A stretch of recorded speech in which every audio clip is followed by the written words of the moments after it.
He train lulls you the way a hand might smooth the hair at your temple, rhythmic, unhurried, certain you'll follow. You don't remember deciding to sleep. One moment you're counting the lights slipping past the window like fireflies. The next you're waking to the softest hush, as if the world has leaned close to listen to your breath. When your eyes open, the train is no longer moving. It takes a second to understand why that feels wrong. You've been riding for hours, late enough that the conductor's footsteps sounded apologetic, late enough that the carriage smelled faintly of coffee gone cold in someone else's wool coat. Now there's only quiet. Not empty quiet, but the kind that hums with presence. Distant waves, a buoy bell clinking patiently, wind worrying at a sign.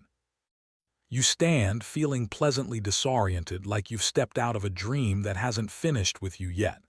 The door sighs open. Cool air touches your face. Salt, kelp, rain that fell earlier and left the platform dark and clean. A station lamp glows amber, the paint chipped, the bench worn smooth by decades of waiting. The sign reads North Strand. You don't remember buying a ticket here, but your feet seem to know what to do. They carry you down the platform, past a bicycle leaned carefully against the wall, its basket filled with rolled newspapers. The town unfolds gently as if it doesn't want to startle you. Narrow streets, windows lit with lamplight, curtains half drawn like eyelids. Somewhere a radio murmurs jazz. Somewhere else, laughter dissolves into the night. You follow the smell of bread. A small bakery sits on the corner, door propped open despite the hour. Warmth spills out, along with the clink of ceramic and the whisper of a broom. Inside, a person is tidying up, movements unhurried, precise. They look up when you step in, not startled, expectant almost. "Oh," they say, smiling in a way that feels like being recognized. "You made it." The words settle into you. You should ask how they know you. You don't. Instead, you shrug off the night air and smile back a little shy. "Sorry," you say, though you're not sure what for. "I think I fell asleep." They laugh softly, like they're careful not to wake anyone. "It happens, I'm Alex." You prompt.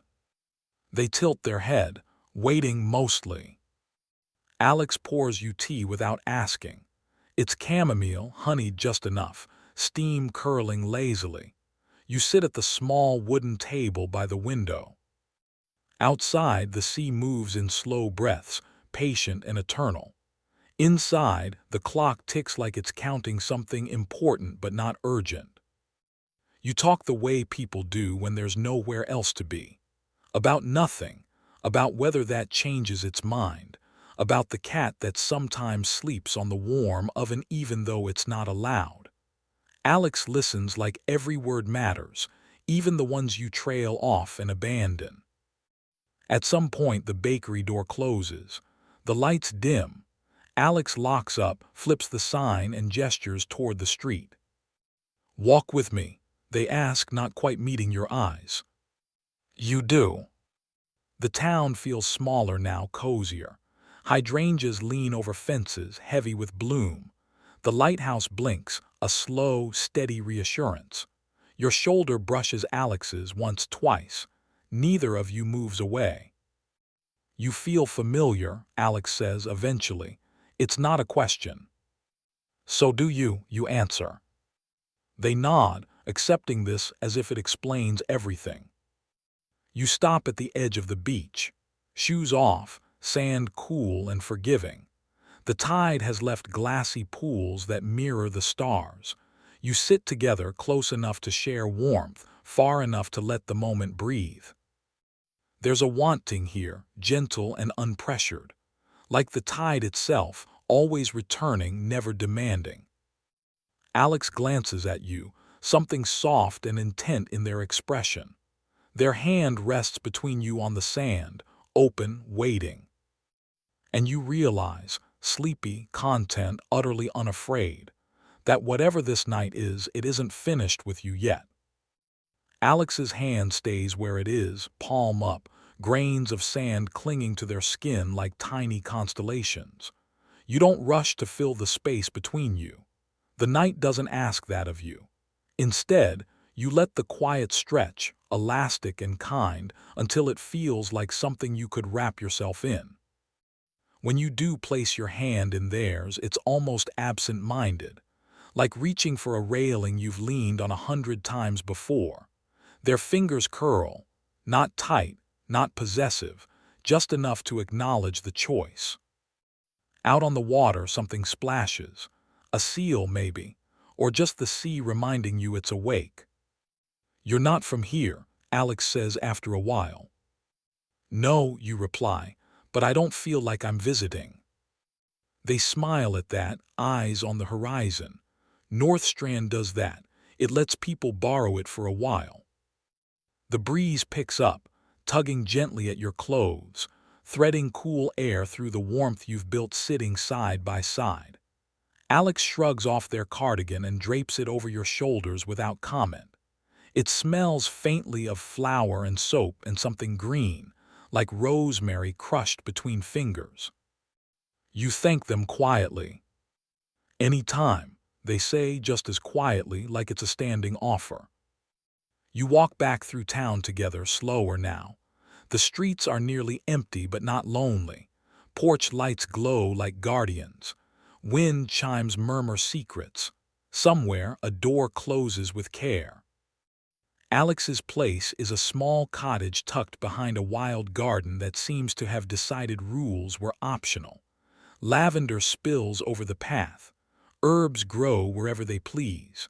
The windows are fogged with warmth. "Come in," Alex says, holding the door open. Inside, the cottage is exactly what it should be. A sofa with too many pillows. Shelves bowed under the weight of books read and reread. A kettle already warm, as if anticipating you. You toe off your shoes. Alex does the same. The floorboards creak in a familiar, friendly way. They light a single lamp. Shadows soften. The world narrows to this room. You sit on the sofa, knees tucked in, cardigan wrapped close. Alex brings over 2 mugs, sets one in your hands, then sits at the other end, not far but not assuming. Steam curls upward. Your eyelids feel heavy again, but not in the way they did on the train. This is a gentler tiredness, the kind that comes after being held by the day. Alex watches you over the rim of their mug. "You can rest," they say. "You're safe here." Something in your chest loosens at that. You hadn't realized how tightly you were holding yourself together. You talk some more, about small things, about a memory you're not sure is yours of collecting sea glass in a coat pocket, about how trains feel like promises, about the strange comfort of being known without explanation. At some point, your head tips back against the cushions.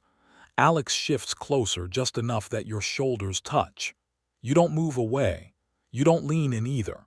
The contact exists, steady and reassuring, like a lighthouse beam passing over you again and again. Alex's voice lowers, slows. They tell you about North Strand winters, about storms that rattle the windows but never quite feel threatening, about how the town takes care of its own, and sometimes people who are only passing through.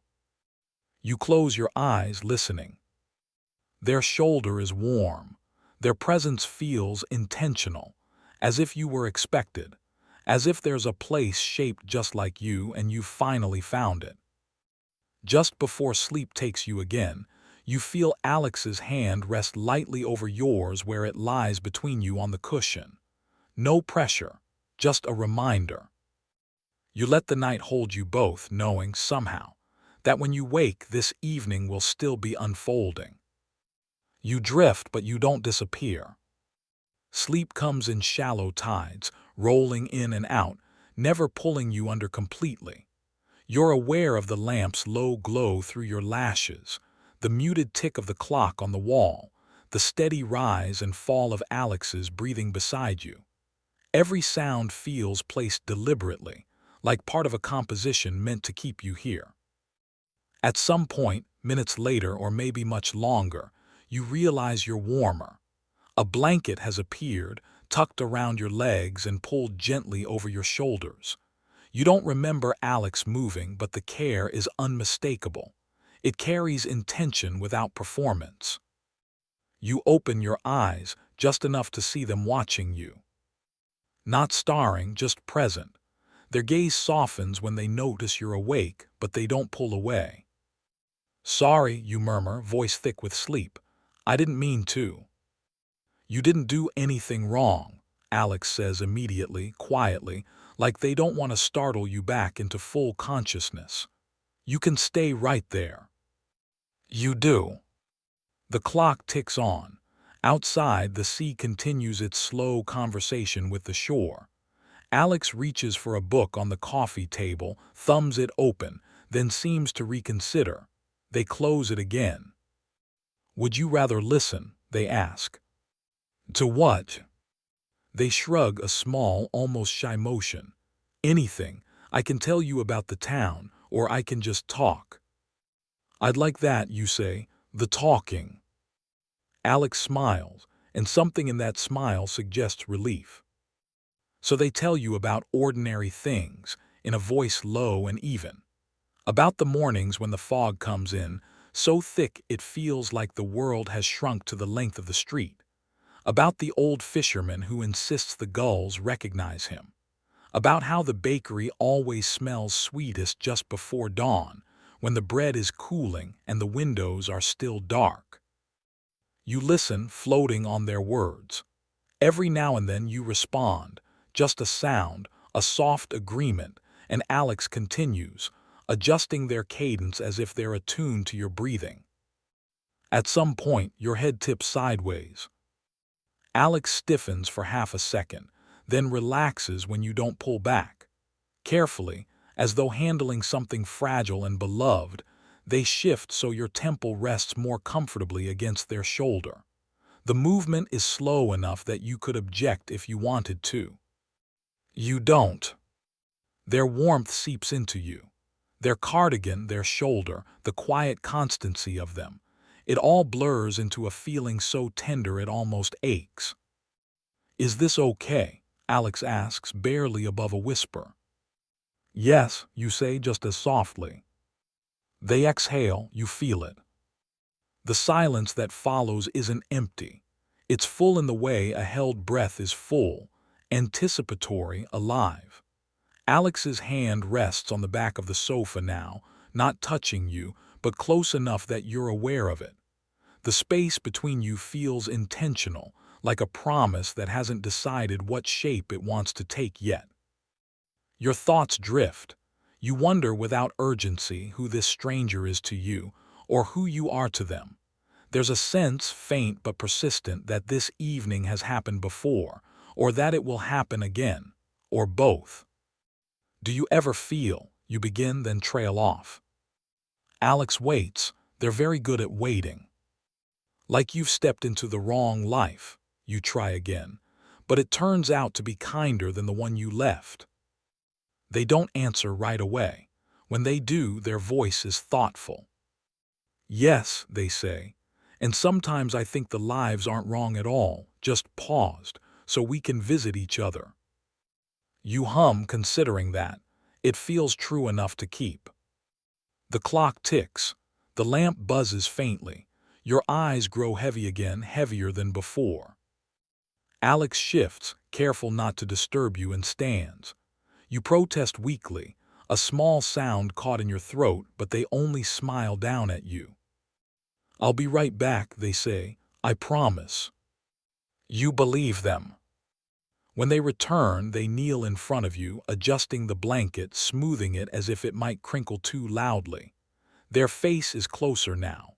You can see the small details, a faint crease at the corner of their mouth, the softness around their eyes. "If you want," they say, "you can sleep here tonight. The spare room's ready, or the sofa's fine too." You blink at them, slow and drowsy. "Where will you be?" "Here," they say easily, "somewhere nearby." That answer settles something deep inside you. Alex hesitates, then reaches out and brushes a thumb gently over your knuckles. The touch is brief, reverent, like closing a book with care, knowing you'll open it again. "Good night," they say. "Good night," you echo.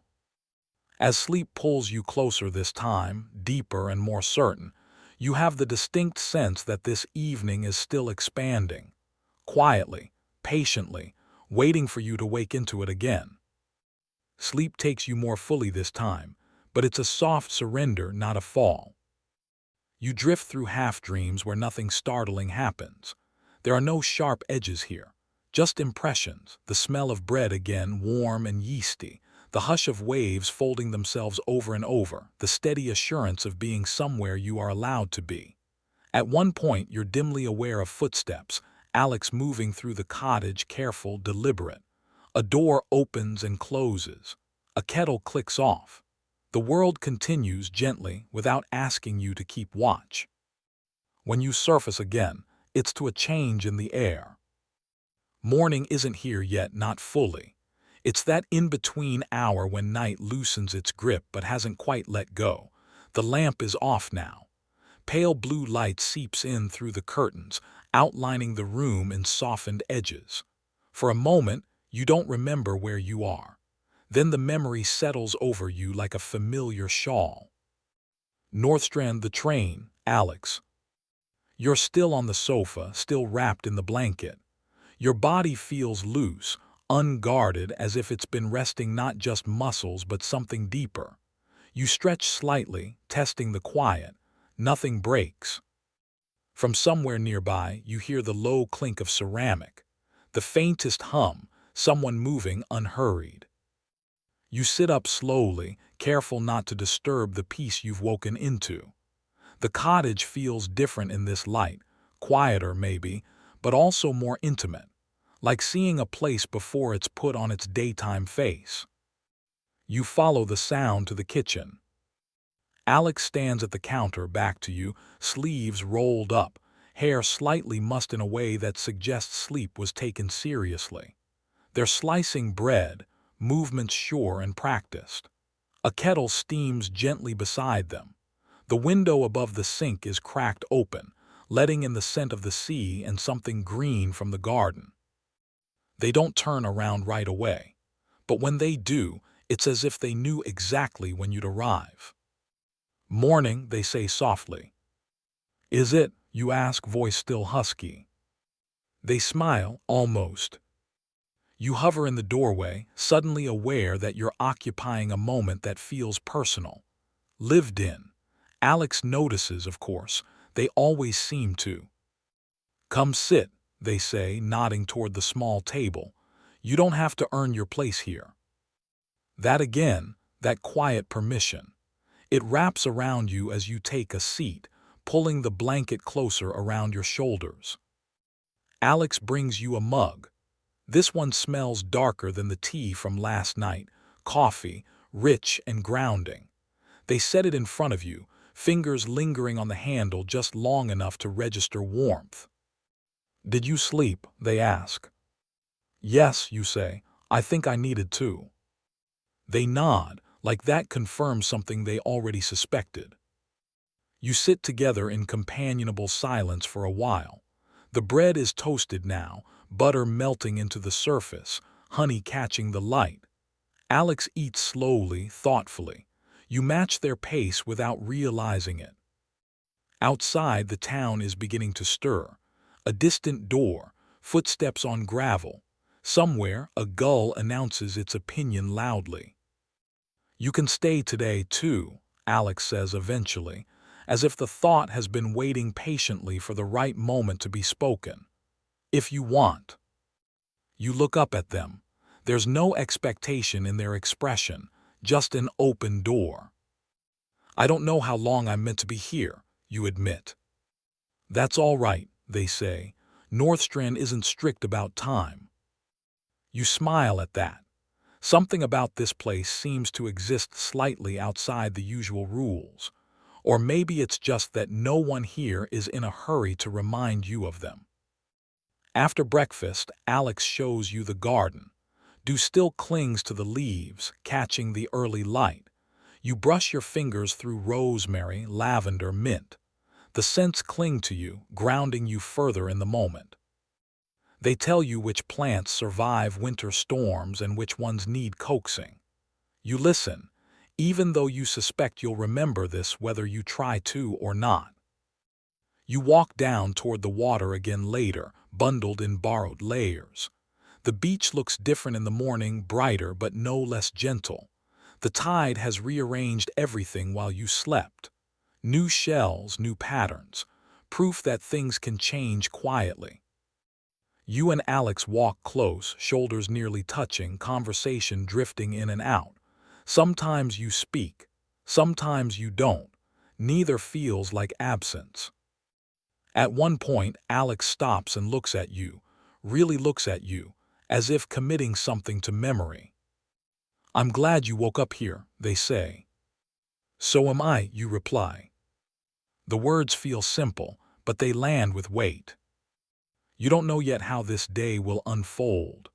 You don't know what will be asked of you or what you might offer in return. But as you walk beside Alex, the sea keeping time just beyond your vision, you have the steady, unshakable sense that this, whatever this is still only beginning. The morning stretches itself around you slowly, like a cat finding a warm patch of sun. You and Alex wander without a plan, which feels intentional in a place like this. The town doesn't demand direction. It reveals itself in pieces. A narrow footpath that dips between two cottages, a bench carved with initials softened by time, a small inlet where the water lies almost completely still, as if pausing to consider itself. Alex points things out as you pass, not like a guide, but like someone sharing quiet favorites. "That window," they say, nodding toward a house painted a faded blue. "Someone plays the piano there at night, always the same song. I don't think they know anyone listens." You glance at it, imagining the sound spilling into the dark, unnoticed and essential. Do you? Every time. There's something gentle in the way they say it, a tenderness for small, unseen rituals. The sky brightens by degrees. Clouds drift lazily, undecided. You stop at a little shop near the harbor, more curiosity than intention, and Alex buys you a postcard you didn't ask for. They tuck it into your pocket like a secret. "For later," they say. Later feels far away and close all at once. By mid-morning, the town is awake enough to acknowledge you. A woman sweeping her step pauses to smile. A man walking a dog lifts two fingers in greeting. No one asks who you are. No one seems surprised that you're here. It's as if North Strand has already decided you belong for the day. You sit with Alex on the low stone wall overlooking the water, legs swinging idly. They tell you about summers here, how the light lingers until it feels indulgent, how people eat outside whenever they can, how evenings stretch long and golden. "You'd like it," they say, then hesitate. "I think." The almost there of the sentence hums between you. "What about you?" you ask. "Do you ever leave?" Alex considers this. The answer matters to them, you can tell. "Sometimes," they say finally, "but I always come back." There's no defensiveness in it, just certainty. You absorb that, watching a small boat glide across the water, unhurried. You wonder idly, sleepily, what it would feel like to be someone who knows where they return to. Later, back at the cottage, Alex disappears into the kitchen again. You hover nearby, leaning against the counter, watching them move. There's an ease to it now, like your presence has been folded into their routine without disruption. "You don't have to entertain me," you say. "I know," they reply, smiling. "I want to feed you." The words are simple, domestic, but they land softly in your chest, settling there. They hand you vegetables to chop. You work side by side in companionable quiet, shoulders brushing now and then. Each touch feels unremarkable and significant at the same time, like punctuation in a sentence you're still reading. Lunch is soup and bread, eaten slowly. Sunlight spills across the table. Crumbs gather. Alex laughs when you brush flour from your sleeve, reaching out to help, fingers warm and careful. Afterward, the afternoon drifts.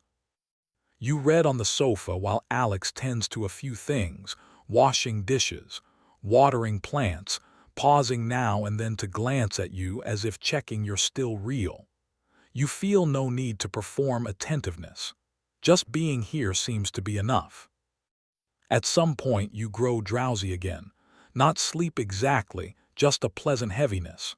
Alex notices before you do. There's a nap that happens around now, they say gently. It's sort of unavoidable. You smile, is it? They hum, North Strand tradition. They lead you to the spare room this time. It's simple. White curtains. A quilt folded neatly at the foot of the bed. The window cracked just enough to let in sea air. You sit on the edge, suddenly aware of the intimacy of being invited here. Alex lingers in the doorway, giving you space even now. You don't have to sleep, they say. You can just rest. I'd like to rest, you reply. They nod, satisfied. As you lie back, Alex pulls the quilt up, smoothing it with care. Their hand pauses at your shoulder, uncertain, asking without words. You tilt your head slightly, permission given. They rest their hand there for a moment, not heavy, not fleeting, just present. I'll be nearby, they say. I know, you answer. As they step away, you watch the light shift across the ceiling. The day hums quietly around you, and as your eyes close once more, you sense, not with urgency, not with fear, but with a deep, steady knowing, that when you wake again, the shape of this life will still be gently rearranging itself around you. You wake the way one wakes from a very good nap, not startled, not disoriented, but eased gently back into yourself. For a moment you don't move, you listen. The cottage has a different sound in the afternoon. The hush is looser, more breathable. Somewhere nearby, a floorboard creaks. A drawer opens, closes. Outside, a breeze moves through the garden, brushing leaves together in soft conversation. You can hear the distant sea if you pay attention, steady and patient, as if it has all the time in the world. You sit up slowly. Light pours in now, warmer than before, slanting across the quilt in long, honeyed stripes. The room smells faintly of lavender and clean linen. Your body feels rested in a way that surprises you, like you've slept longer than you actually have, like something unseen has been set down. When you step back into the main room, Alex is at the table, sorting something into small piles. Old photographs, you realize. Their sleeves are rolled up again. Their expression is intent but soft, as though they're holding memories carefully. They look up when you appear, and their face brightens. Not dramatically, not performatively, but unmistakably. Hey, they say, how was it? Good, you reply. Then after a beat, more honestly, really good. They nod like that matters, like it confirms something. Tea, they offer. You accept, and soon you're sitting across from each other again, afternoon light filling the spaces between you. Alex pushes one of the photographs toward you. Want to see something? They ask. The photo shows the harbor years ago, before you were here. Before, you suspect, Alex was the version of themselves sitting across from you now. Boats cluster close together. The lighthouse looks newer, its paint unweathered. People stand along the dock, laughing at something outside the frame. That's my dad, Alex says, pointing to a tall figure mid-laugh. And that's me, trying very hard not to smile. You lean closer, studying the image. There's a tenderness in seeing someone's past offered without ceremony. You kept this, you say. I keep things, Alex replies. Not everything, just the ones that stay. You hand it back carefully. The afternoon drifts again, unstructured and forgiving. You help Alex carry fresh bread to the front of the bakery as they prepare for the evening. The bell over the door rings occasionally, locals stopping by, familiar faces exchanging quiet pleasantries. Alex introduces you simply, without explanation. No one questions it.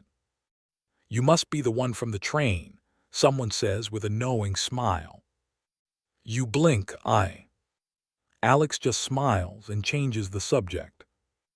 Later, when the light begins to soften again, you walk along the cliffs above the water. The sea stretches wide and blue, sun breaking into 1,000 glittering fragments. You sit on the grass, shoes off, feeling the earth solid beneath you. There's a moment, quiet, unannounced, when Alex leans back on their hands and you mirror them, bodies angled the same way, breath slowly aligning. You don't look at each other. You don't need to. Do you feel it? Alex asks. What? This part of the day, they say, right before evening decides what it wants to be. You nod, you do feel it. A gentle anticipation, unpressured but real. Eventually, the air cools. Shadows lengthen. The town below begins to glow again, lights flickering on one by one like answered questions.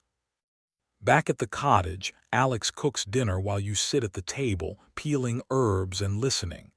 Music plays low, something acoustic, something that doesn't demand attention. Alex hums along absent-mindedly. When you eat, it's slower than lunch, more deliberate. Candles are lit. Outside, night edges closer. At some point, conversation fades. Not awkwardly, just naturally. Alex reaches across the table and rests their hand near yours, not touching, waiting.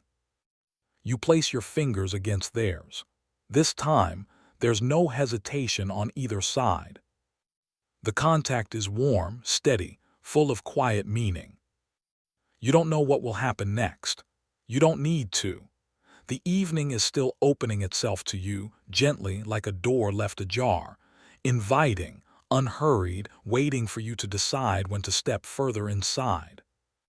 The candles burn low and steady, their flames barely moving, as if the room itself is holding its breath. After dinner, Alex clears the table with the same unhurried care they've done everything else, stacking plates, rinsing them, setting them to dry. You linger nearby, leaning against the counter, listening to the soft sounds of water and ceramic. Every now and then, Alex glances over at you, not checking, exactly, just noticing, as if your presence is something they're quietly grateful for. Outside, dusk settles fully. The windows reflect the room now, doubling the warmth, the closeness. Do you want to go out again? Alex asks, drying their hands, or stay in? The choice feels important, but not heavy. Stay, you say, at least for a bit. They nod, pleased. I was hoping you'd say that. You move back to the sofa together. Alex brings over a thick knitted throw, older than the blanket from last night, heavier, textured with careful imperfections. They drape it over both of you this time, leaving no clear boundary between where it rests on you and where it rests on them. You sit close now, closer than before. Your thigh presses lightly against theirs. The contact feels intentional but easy, like it's always belonged there. Alex reaches for the radio and turns it on low. A voice murmurs weather updates from a nearby town. Folk music follows, soft guitar, a voice that sounds like it's smiling even when it's sad. You don't talk for a while. There's a comfort in shared silence that feels earned, like you've passed some invisible test simply by staying. Alex shifts slightly, then stills, as if unsure whether the movement has disrupted anything. You adjust too, wordlessly, fitting together more easily. Your shoulder rests against their chest now. You can feel their heartbeat, not fast, not slow, just present. "This is my favorite part of the day," Alex says quietly. "Because it's night," you ask. "Because it's before night asks for anything," they reply. You think about that, about how little has been asked of you here, how much has simply been offered. Outside, the lighthouse blinks on. You can see it from the window, a steady pulse of light, reassuring and rhythmic. Alex follows your gaze. "It's been there longer than anyone remembers," they say. "People say if you watch it long enough, your breathing starts to match it." You test that theory without realizing it. Inhale, exhale, light, dark light. At some point, Alex's arm settles around you. Not suddenly, not as a declaration, just a slow, careful placement giving you time to object. You don't. Instead, you lean into them, fitting beneath their arm as if the space was shaped for you specifically. Their hand rests against your side, warm even through layers of fabric. You feel held, not in a way that traps, in a way that steadies. Alex's chin dips slightly, resting near the crown of your head. You can feel their breath shift as they adjust to you. "You're very easy to be with," they say, almost to themselves. The words sink in gently, like a stone dropped into deep water. "So are you," you answer. They hum at that, a sound low in their chest, vibrating softly where you lean against them. Time moves strangely again. The music changes. The candles shorten. The room grows darker, cozier. Alex's hand absently traces small, thoughtless patterns against your side, not lingering anywhere too long, not asking for more, just grounding. You realize dimly that there's a tenderness here that doesn't rush toward resolution, a connection content to exist exactly as it is, the kind that trusts there will be more time, or maybe already knows. Your eyes grow heavy again, not with sleepiness exactly, but with a deep, settling calm. Alex notices, of course. "You can drift," they murmur. "I've got you." You let your eyes close halfway, not all the way, just enough to soften the world. Somewhere beyond the window, the sea keeps breathing. The lighthouse keeps watching. And wrapped in warmth and quiet and the steady presence of someone who feels strangely like home, you sense the evening stretching onward, unhurried, unfinished, waiting patiently for the next moment to arrive. You float in that half-awake space for a long while, where thoughts don't quite form sentences and time loosens its grip. Alex's arm remains steady around you, not tightening, not drifting away. Just there. Reliable, the kind of presence that doesn't demand acknowledgement. At some point, the radio clicks softly and goes quiet. The sudden absence of sound feels louder than the music ever was. Alex shifts, barely perceptible, reaching out to turn the dial all the way off. When they settle back again, they do so more slowly, as if making sure you're still comfortable, still choosing this closeness. You are. Your eyes open again, just enough to take them in. Alex's profile is calm in the low light, features softened by shadow. They look thoughtful but not troubled, like someone watching a fire burn down, content to let it do so in its own time. "You okay?" they ask, noticing your movement immediately. "Yes," you say, your voice is quiet but clear. "I didn't want to miss anything." Alex smiles faintly. "You won't." They tilt their head slightly, resting it against the back of the sofa.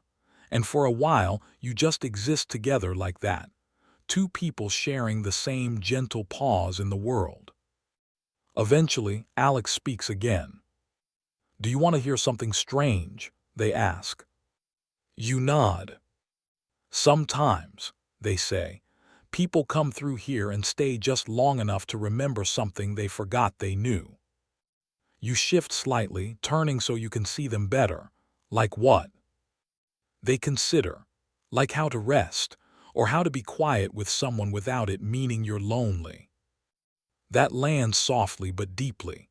You think about how rare that feels, how unfamiliar and yet how natural it's been here. And then you ask. And then, Alex continues, they leave or they don't, but either way the remembering stays. You let that settle. Outside, the wind picks up just a little, brushing against the cottage like a question left unanswered. Alex's fingers move again, absent-mindedly, tracing slow lines along the seam of your sleeve. The touch is grounding, anchoring you in your body in a way that feels kind rather than urgent. You don't have to go anywhere tonight, Alex adds, almost as an afterthought. If you don't want to.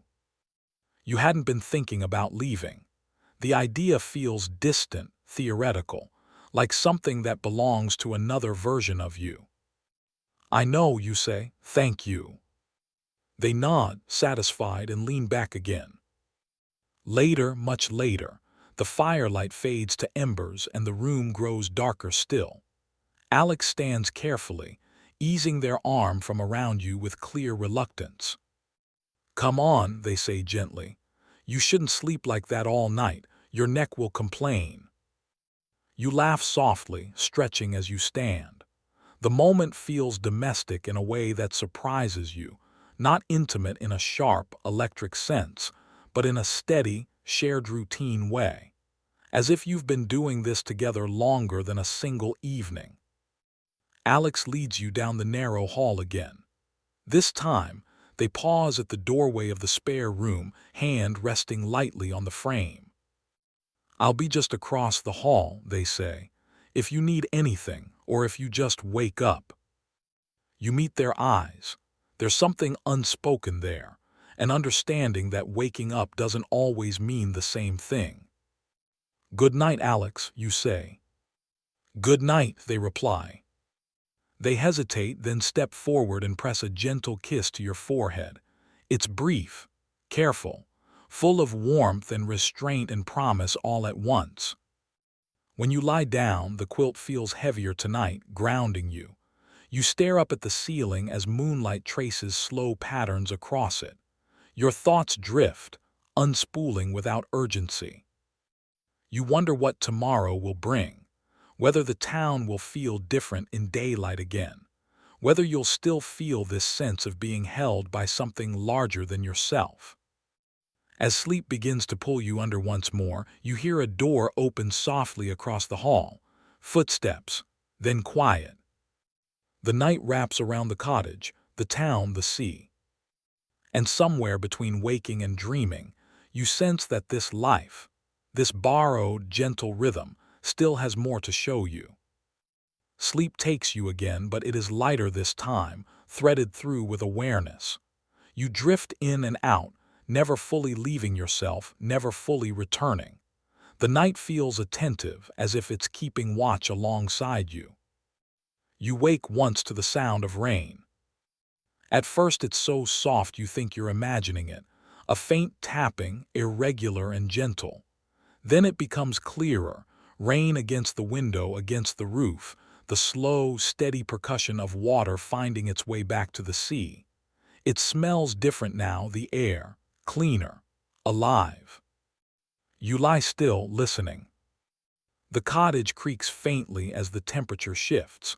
Somewhere across the hall, Alex turns in their sleep. You can tell without seeing it, the way you sometimes know when someone you trust is nearby. The knowledge settles your breathing again. Eventually, you sleep more deeply. When you wake for real, it's morning in earnest. Light fills the room, pale gold and unhurried. The rain has passed, leaving the world rinsed and bright. You stretch beneath the quilt, luxuriating in the feeling of being rested without consequence. No alarm, no rush, just the gentle insistence of a new day that seems happy to wait for you.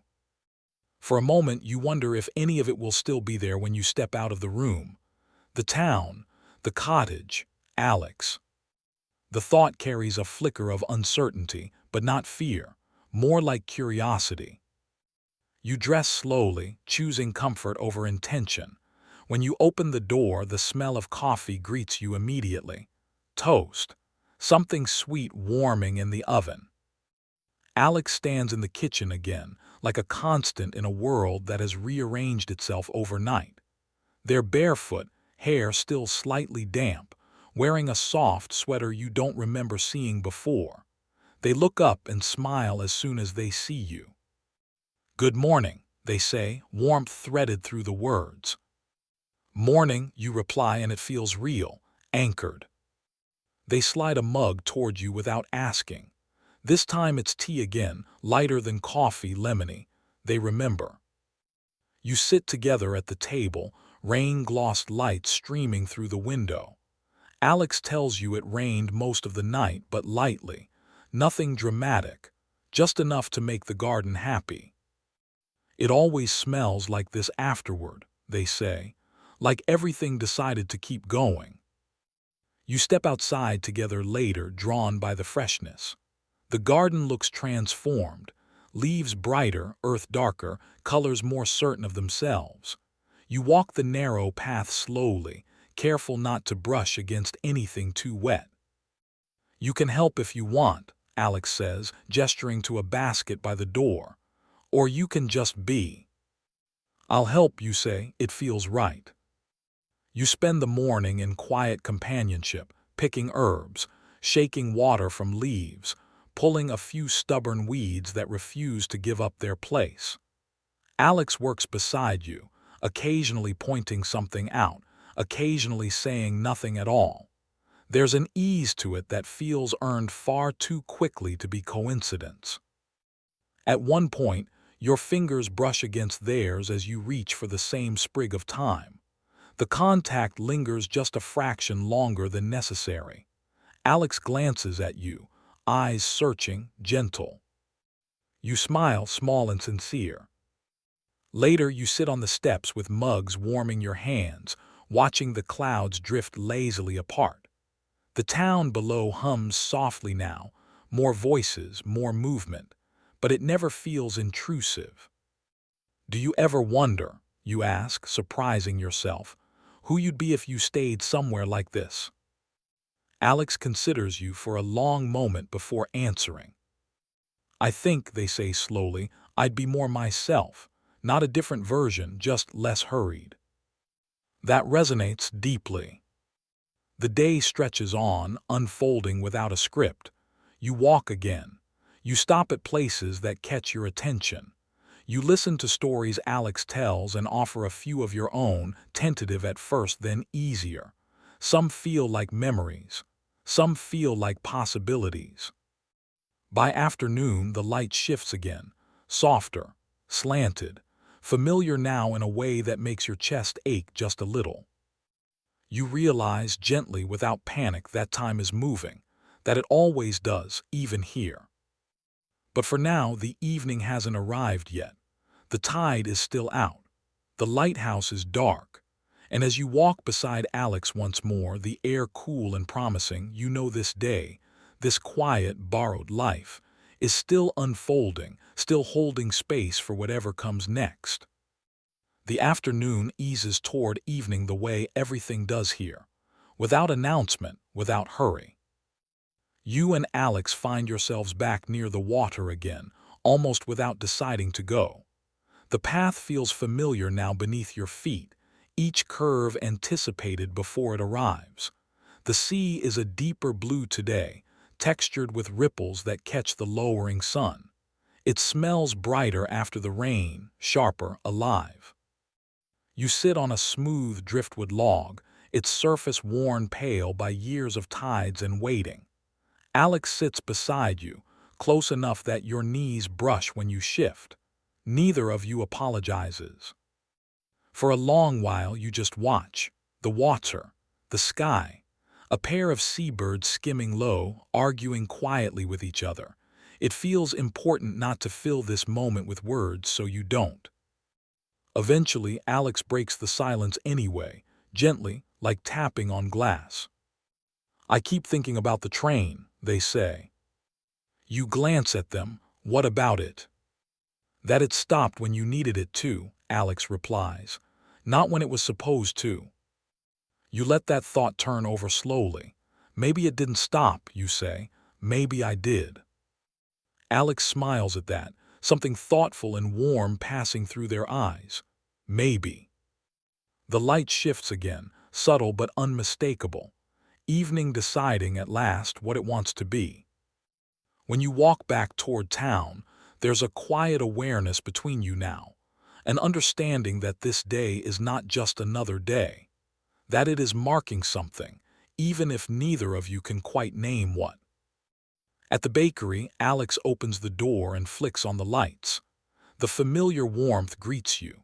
They tie on an apron, movements automatic, and hand you another without ceremony. Only if you want to, they say. You take it, of course you do.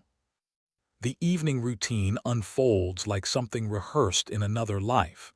You sweep flour from the counter. Alex kneads dough, steady and patient. The radio murmurs again, softer than before. Outside, the sky deepens into indigo.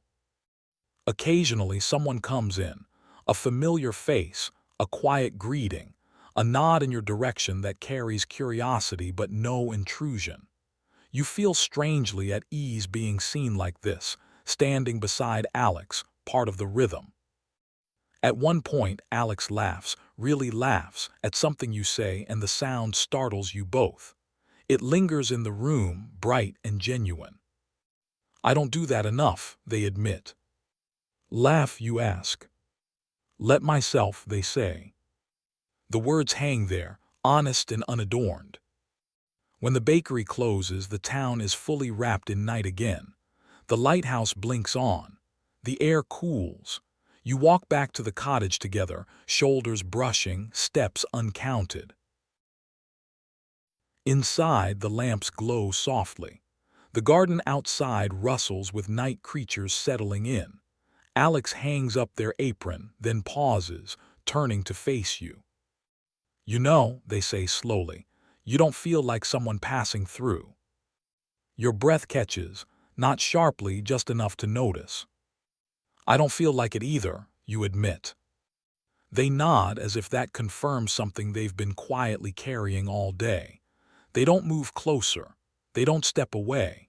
They just stay, giving the moment room to decide what it wants. You sit together again on the sofa, closer now without needing to negotiate it. Alex's arm finds its place around you with familiarity that feels earned, not rushed. Your head rests against their shoulder, and this time it feels inevitable.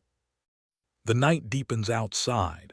The sea continues its steady breathing. Somewhere in town, a clock marks the hour, though it feels irrelevant. You don't know what tomorrow will bring. You don't know what the train will do when it comes again, or whether you'll be ready to notice it.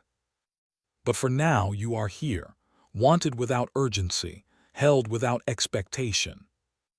And as the evening stretches on, quiet, intimate, unfinished, you sense with calm certainty that this story is still gently opening itself around you. The night seems to lean closer around the cottage, curious but respectful, like it knows better than to interrupt. Alex shifts slightly beside you, adjusting the throw around your shoulders, tucking it in with the same quiet care they've shown you from the very beginning. Their hand rests at your upper arm now, thumb brushing a slow, absent arc that isn't meant to signal anything, only to reassure. You breathe together for a while. Not deliberately, it just happens. In the quiet, you become aware of small things you might have missed before. The faint ticking of the clock down the hall, slower than the one in the bakery. The gentle pop of cooling wood in the walls. The way Alex's breath changes when they're thinking. You're very still, Alex murmurs. So are you, you reply. They smile into your hair, you can feel it. Eventually, you straighten a little, turning so you can see their face. The lamplight catches in their eyes, softening the edges of everything else. There's something there now that wasn't before, Or maybe it was always there, just waiting for the light to be right. "Can I ask you something?" Alex says. "Yes." They hesitate, then decide not to overthink it. "Do you feel like this place is borrowing you, or like you're borrowing it?" The question is gentle, but it opens something wide. You consider it honestly. "Neither," you say slowly. "It feels like we're just sharing time." Alex exhales, relieved. "That's what I hoped you'd say." You don't ask why. You sense the answer would take its time arriving, and that's okay. Later, you stand together at the window, watching the lighthouse cut its steady path through the dark.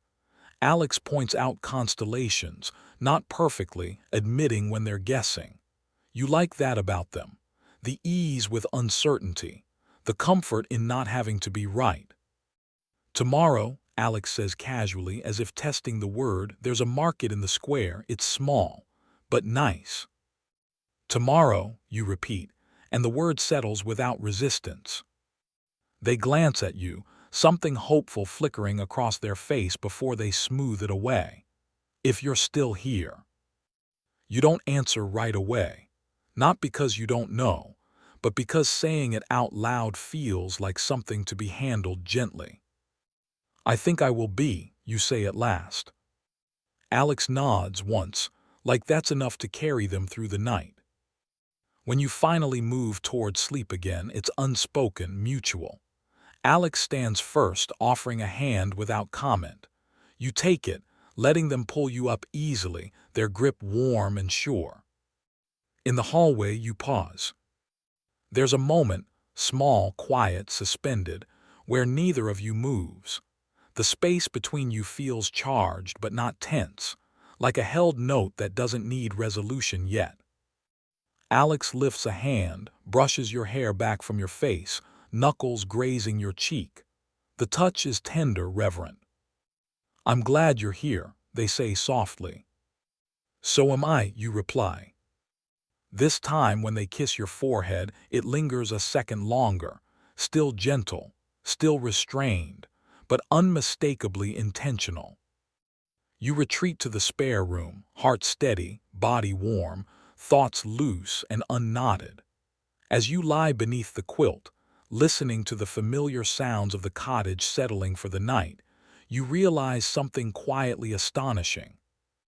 You are not waiting for anything to happen. You are simply allowing it.